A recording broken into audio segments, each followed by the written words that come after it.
Hello. Hello. Welcome to Essential Talks, episode 5.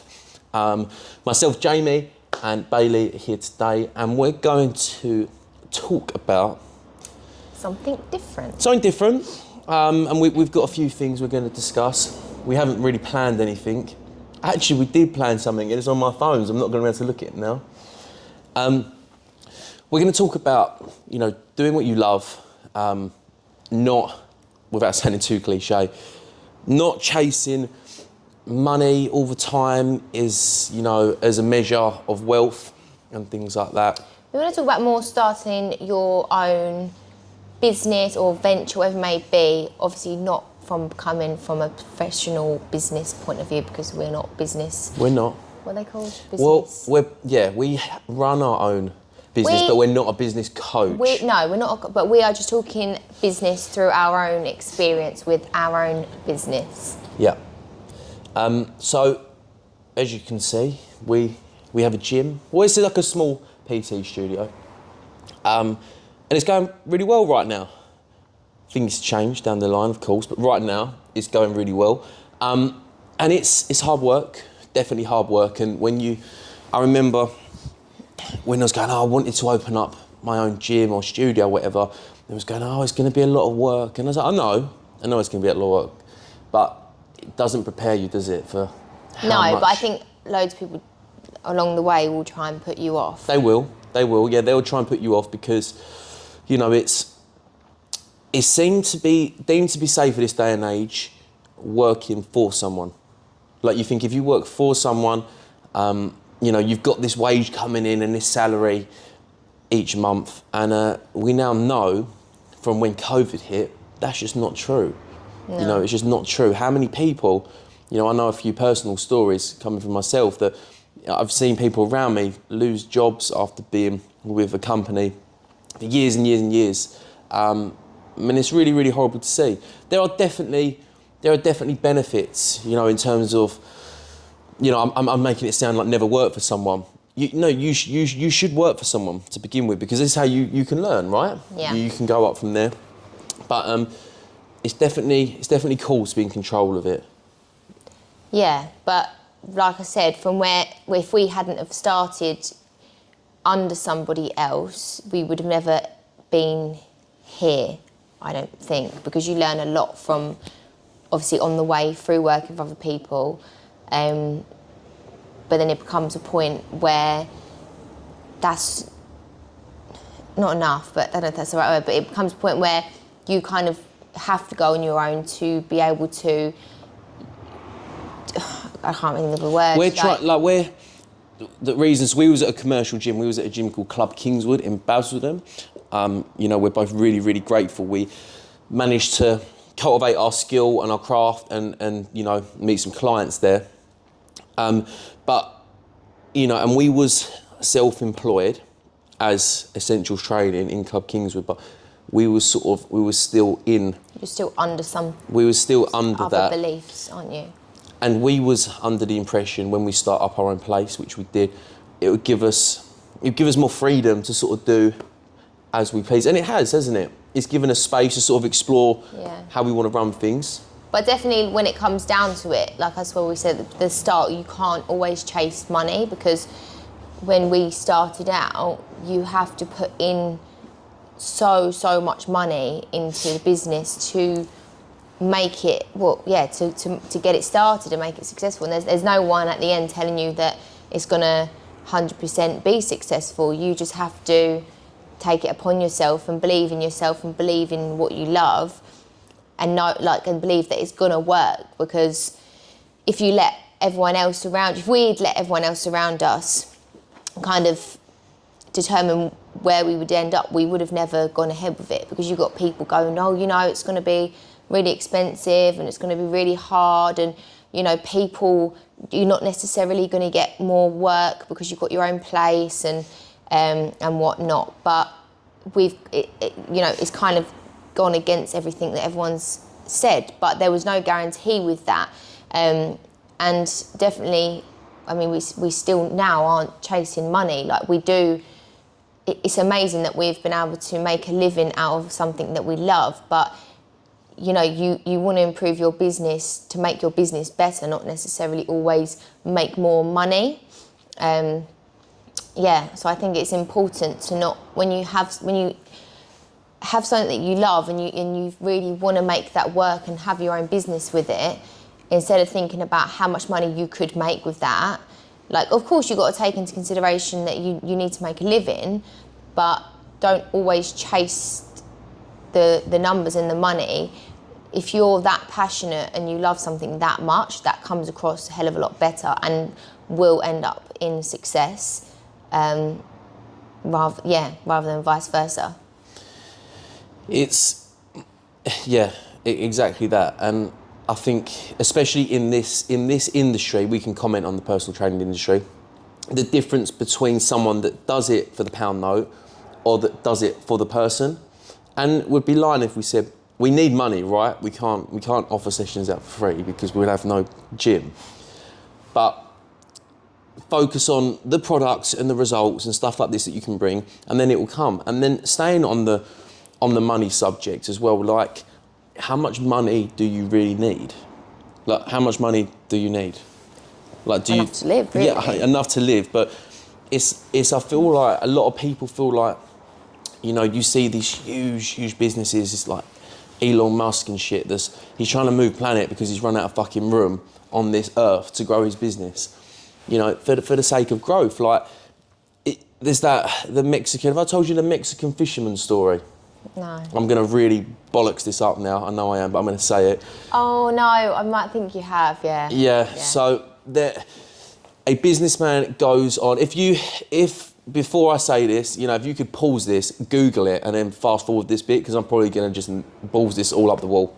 A businessman goes on holiday to Mexico and he can't sleep one night because he's stressed out. He goes down to the dock and he sees a Mexican fisherman coming in really early morning, sort of 4 or 5 in the morning, on a little boat just by himself. And he's got sort of a couple tuners there, really nice quality tuners. And the businessman goes to him, he goes, wow, there's a really good, you know, business you've got there. They're really good quality tuners, you know. And it's so early in the day, what do you do for the rest of your time? Well, he says, well, once I go into the market and I sell these, I go home and I see my family and I take my kids to school and I see my wife, you know, and then I might go into the town and see my friends and drink some wine and I spend the evening, you know, with my family.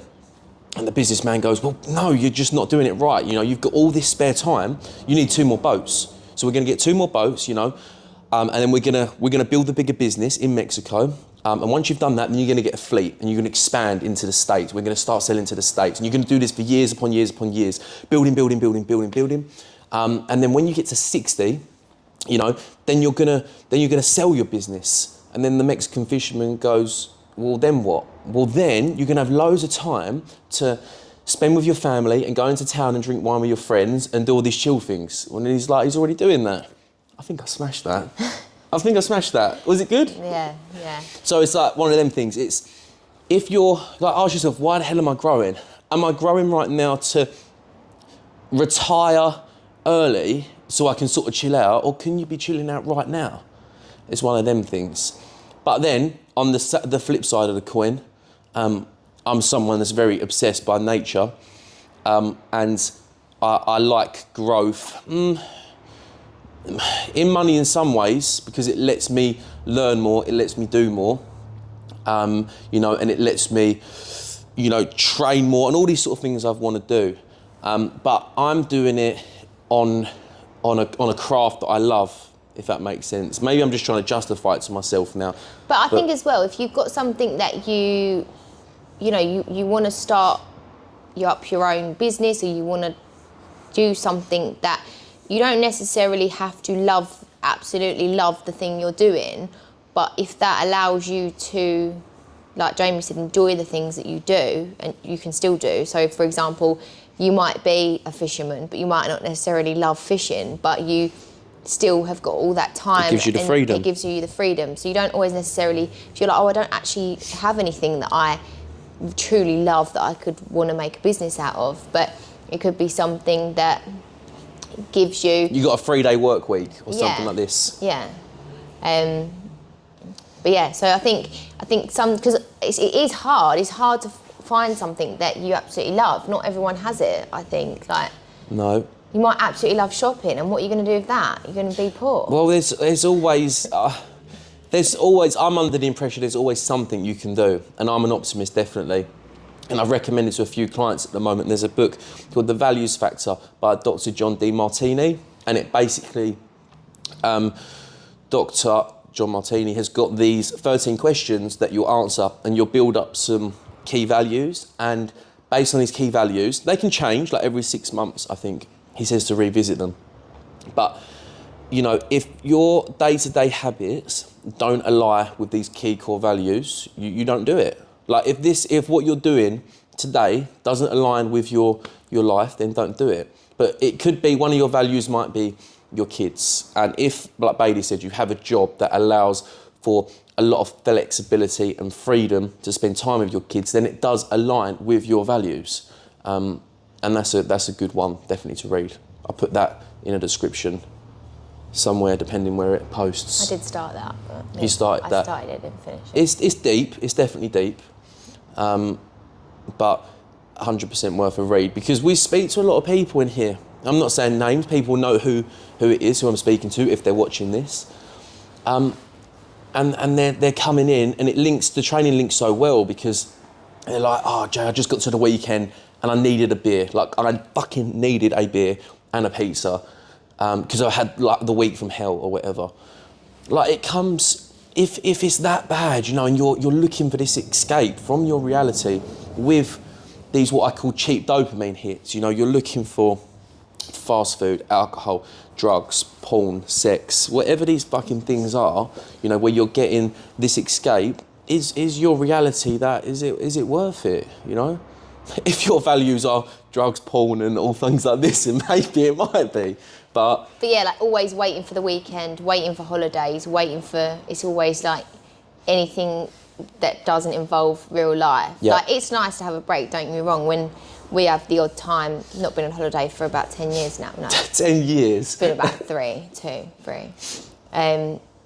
You definitely need that time away, but you shouldn't hate the time that you spend in reality. Yeah. And if you do, like, I've got a client who hates her job, but she has a side business doing, I won't say because, you know, but doing something else that she loves. But she's like, that, if that doesn't work, I'm just going to have to stop that and just stick with my job. But I said, but if that makes you, that might not necessarily be making the money that your job's giving you now, but you're never truly going to be able to give that your all, because you've got this job that's bringing you down and taking up your time. So do you just keep slogging away at this job and kind of not be able to do this thing that you absolutely love to your full potential, or do you just bite the bullet and do you just go for the thing that's making you happy? And if it's something that you love that much, it will flourish. It will, yeah. Like, there's no reason and why I it bet wouldn't. if this person were to stop their job, the reason that the other business isn't coming up, I don't even know what you're talking about, but the other business isn't coming up, might be because they are working on their job and they're tired and they're stressed and they haven't got the time. Yeah. Well, straight away, if you're freeing up a 9-to-5 job, boom, I understand you don't have to make a clean cut like that, but the amount of time and energy you'll then have for that would be amazing. And I know it's easier said than done, It because is. everyone says, you know, like, well, you got to be able to make a living 100%, but there's this stigma that you've got to, I think that's the right word, you've got to have a house by the time you're 25, and you've got to, you know, save up for a wedding, and you've got to have this, and you've got to, and like, you don't have to have any of that. You don't have to buy a house. You can rent a house if that doesn't mean that much to you. Like, you don't have to have these things that are made to be the norm. Like, if that's not your time and you want to spend time on doing something you love, and that doesn't necessarily mean like getting loads and loads of money for a few years, then that's fine also. Like, don't feel like you're like hitting 30 and you're like, I'm still doing something I hate, like, what am I going to do? Stressed as fuck. You can go. You're not going backwards, but you can. You're not at an age where you now have to stick with that. Like, you can change your career path at any given time. Like with us, we went through obviously we left our gym, the current gym, Kingswood, and then I don't want to talk about it. We started a business. We went into lockdown, and then It's a good story. Tell it from the beginning. Say how it came about. So we was in lockdown. We was having dinner with my mum and dad, and my dad does this fishing competition thing. So you buy tickets, and then you win. You answer a question, buy tickets, and then you win like fishing stuff. Like he'd won like £100 worth of rods and boring stuff, but stuff that he loves. Boring stuff. The Mexican fisherman would disagree. Rods and bait and all sorts. And Jamie, being Jamie, is like, what a brilliant idea. You could do that gym stuff. But I was like, no, like, don't think it's a good idea. But of course, he just doesn't stop going on. And then we ended up going for it. So we done this garage gym competitions. Some people are going to remember that. And at the time, it was like gym equipment was absolutely extortionate, and it was so hard to get hold of anyway. So we're like, what a brilliant idea to try and stock gym equipment and raffle it away. We had some line about from like where it was opening, and we had some lines in with suppliers. Yeah, but anyway, cut a really long story short, we went ahead with it, and we lost so much money. I don't even want to know how much. I don't want to know. I know the rough much, figures, but I'm not going to say. But I don't want to know. It was bad. It was like, so bear in mind, guys, gym equipment is not fucking light. And so we'd say, right, we'd deliver to UK mainland only, you know, not thinking of the logistics. And I remember you could see who would buy the tickets and then put their addresses down and stuff. And there was like this one person who was fucking up in the gods somewhere, like near Scotland. And it was like a barbell and plate sets, or to get this to them was just going to cost an arm and a leg. I can't remember whether did they get that or not. I can't remember. They did. We did have to get it. And then you end up losing. But yeah. But anyway, the whole thing, we earned £0 and we lost so much money while still doing the essentials. But we had to transition to more online. We tried to keep clients going and keep them stuff, but it was really hard for us because what we do requires some form of equipment. We're not, the type to be doing loads of body weight and jumping around. It can be done for a period of time, but for our clients, obviously, some of them are quite advanced, so it's quite difficult. So yeah, we lost so much money doing that. And then was that after or before? Had we opened the gym? Had we opened the gym already? And then we done that? No, we hadn't opened it. Where did we not? So, I thought we had. No, it was the very first lockdown. Was it? Yeah, it was the very first lockdown. Because I remember thinking, in my head, I was like, oh my God, this is going to go mad. Like, we're going to do really well here. It's going to create a community. And how are we going to do this while juggling the gym?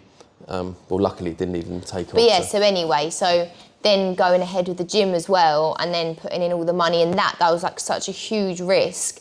And then being open, then being shut, and being open and being shut. And then, you're never ever going to have this full security no matter what. Like, even if you're employed, if you're self-employed, or whatever it may be, you're never going to be like secure. So you can't let that hold you back all the time. Like, if you're always going to think like, what if, you're never actually going to ever succeed, because that's always going to be what's going to stop you from doing something that could be amazing. So yeah, I guess what we're trying to say is that if there is something that you really love or really want to try and make a career out of, or like something that you think will benefit people or help people, just go for it, and don't go for it with the mindset of, right, I'm going to go and make X amount per year. Go into it and do your best at it, and be as passionate as you can. And this is about it, and you to will. Interrupt. That garage gym competitions, we didn't go in with the mindset for that, admittedly. I was a no from and that's the start. why it messed up, because we didn't. I'm not someone that's like a massive gambler or whatever. I'm actually terrible at gambling. It's not actually gambling. You're not allowed to say it's gambling. No. Cut. Because we wasn't passionate about it. We literally don't. we didn't care too much about people winning prizes and stuff, and we didn't like the entertainment industry of that side of things. But this stuff here, you know, I always say a lot of the time I'd probably do a lot of this work even if I didn't get paid, you know. Absolutely love it. I love talking to people about self-development, training and nutrition and stuff like this. And it's not easy, guys. Like Bailey's saying, if you can change your path, but it doesn't say it's easy. Like it may be going to college in the evenings to learn, whilst balancing 2 jobs, you know, and slowly phasing one out and bringing one in. It's not easy. It's not just going to come and land in your lap. Like you have to physically work for that stuff. I've got a couple clients I absolutely admire. They're like going through, you know, they've got families, you know, their own troubles that are going on. They're training and they're like doing like uni as well. Like fucking amazing. Like I'm not going to say ages again. We're not disclosing info, but an age where in like society is deemed, why the fuck are you going to uni at that age? You know, you're like 40 years old, just said the age, and you're going to uni. It can be any time, and if you want it that much, you know, you can have it. But imagine a world where we all loved what we did. Like imagine the service and the communication and the community from it. Like you go to the bakers and the baker there is like baking bread and they fucking can't wait to bake you this loaf of bread and you get the best loaf of bread ever. You come to a gym, this guy or girl cannot wait to train you, like fucking get under the bar, let's do some weights, and you have the best session ever. You know, you go to Tesco and there's some girl there, she's killing it on the checkouts, you know, that's her thing. And you know, you have a really good, imagine that experience. It's gonna change the world, guys. It's gonna change the world. Oh, indeed. I think we'll wrap that one up. Yeah, but yeah. So if you do feel like you want to reach out to us about anything business, again, not business coach, not professionals, but we can, you know, go through our own experience with you and see if we can help at all. And that is it. Like, it research and stuff is good. You know, obviously we need to get courses and we need to research, we need to do things like this, but I always say an hour of experience or an hour of practice is worth like 100 hours of research. You know, just doing stuff or speaking to people that have done it or have walked similar paths to you, reaching out to these coaches, these mentors, these gurus. All you got to do is find someone that knows like 1% more than you do about something. Yeah. You don't have to be a professional. But they're still developing. Yeah. You've still got to be developing. You know, in the coaching industry, there's a lot. You haven't got to be the biggest, the strongest, the rips. You just have to know more than the person you're trying to teach. Align with them on the same level, as in, okay, you know, we've got similarities here. I've maybe done something that you've done, or we can just sort of connect. You've got that chemistry, and you're doing your own self-development. And if you're continuing to progress, as your client progresses, you progress. Client progresses like that. Mate, it will be amazing, you know, if the client even overtakes, like Jedi Master, you know, Padawan, overtakes. You know that reference, don't you? No, I don't. Be like Anakin going to Darth Vader. What film is that? Star Wars. Oh, yes. So, yeah. We'll wrap it up. Before we start so babbling. we don't waffle. But yeah, any questions, reach out to us. Peace.